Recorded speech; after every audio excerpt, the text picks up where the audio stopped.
We're back. We're going to talk about the Toronto Blue Jays. A lot of hype and excitement for them, of course, guys. First time they make the playoffs since 1993, I guess. Last time they won the World Series, which is a shock. But I want to get to this first. If the Jays don't win the American League East, at least the AL East Championship, would you consider their season a failure? Yeah, I would. Yeah, I would. But I think, you know, I look at that baseball team, there's one area that concerns me, and that's the closer. Yeah. They're going to have to go out and get a closer, and sooner rather than later. Yeah, you know, anything but not making the playoffs would be a total disappointment. Even if they get in as a wild card, you know what, you can do anything as a wild card team. Just get into the dance and you have a chance to win it. I think anything short of not making the playoffs or making the playoffs is going to be a disappointment. And yeah, I think closers, middle relief even, is a little bit of suspect. Their starting rotation is as good as it's going to get in baseball right now, but they don't have a closer. Who do the Blue Jays, in your opinion, is their X factor? Who is that guy, that player that you say will carry this team this year and be that significant guy? A lot of people are saying Jose Reyes, especially at that leadoff position. He could hit for power. The guy could steal bases for you. He's a complete player. Is he that guy, or is there someone else that you see in that lineup that can really be the main factor to get this team going this season? I like Reyes. I really do, and I like the leadoff. Yep. You know, I think you have to have that. Remember when the Blue Jays had Devon White? Yep. Constantly getting on. You know, I would say Reyes. I say Reyes to a point, but I think more than anything, when you have this many personalities in the locker room, you need a good character leader, and I think R.A. Dickey's probably as good as you can find in baseball right now. I think he's a guy that can go in the locker room. If there's any dissension among teammates, he's going to clear it up, and I think that's what you need when you have that many superstars in a locker room. It's hard to balance them all, and I think R.A. Dickey's kind of a leader that can kind of make sure everybody's happy. In baseball, you have your characters. In hockey, you start seeing them develop more and more. But you don't really see it much when it comes to necessarily the upper echelons, the higher-ups. Well, let's talk about Eugene Melnyk, and I love the way he's kind of gone with this, just for his kookiness altogether. He said that there should be a forensic investigation report on Matt Cook's scapeblade / intent, whatever, malicious conduct towards Erik Karlsson. Seems a little far-fetched, but you know, CSI Ottawa seems to be right and running. Doesn't this seem like a nice little funny joke? Waiting for some Hugh music right about now. Is Melnyk just playing crazy with this, or is it? He's just plain bitter. He's just really, really bitter because that team is a Stanley Cup contender. Yeah. And I didn't believe it until Karlsson got hurt.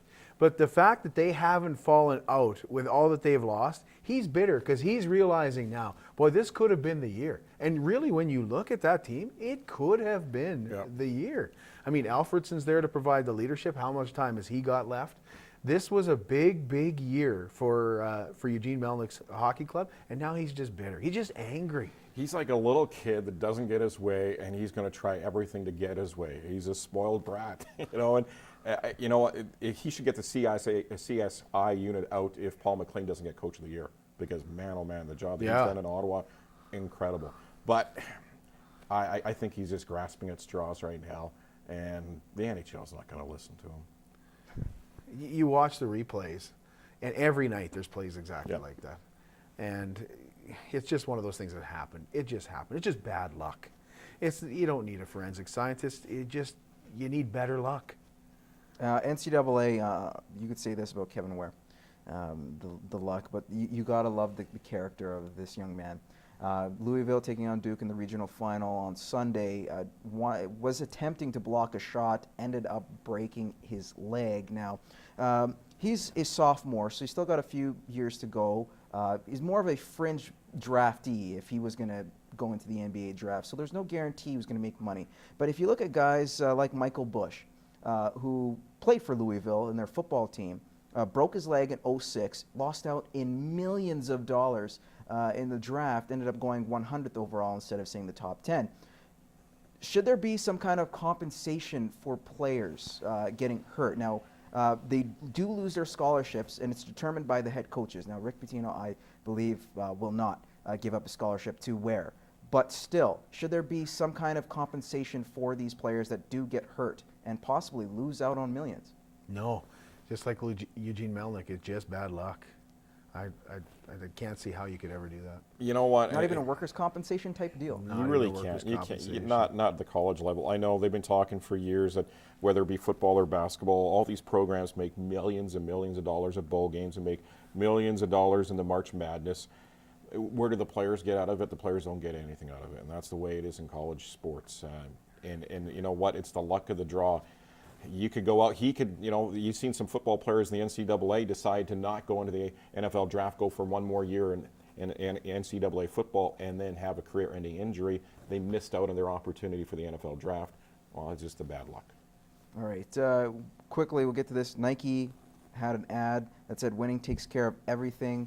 Picture of Tiger Woods. You just tell that to a couple other guys out there like Lance Armstrong, for example. Poor taste by Nike? Considering what he's gone through with the whole infidelity thing. Winning doesn't necessarily take care of everything, but it just seems a little... It helps you Too forget, soon. though. Yeah. It really does help you forget. It's amazing. Woods is on a roll. He's going down to try to win a green jacket. Everybody's back on the Woods bandwagon. And it's amazing. Nobody's brought up that topic with him. And it does kind of forget about everything. Well, you think you got to forgive the guy.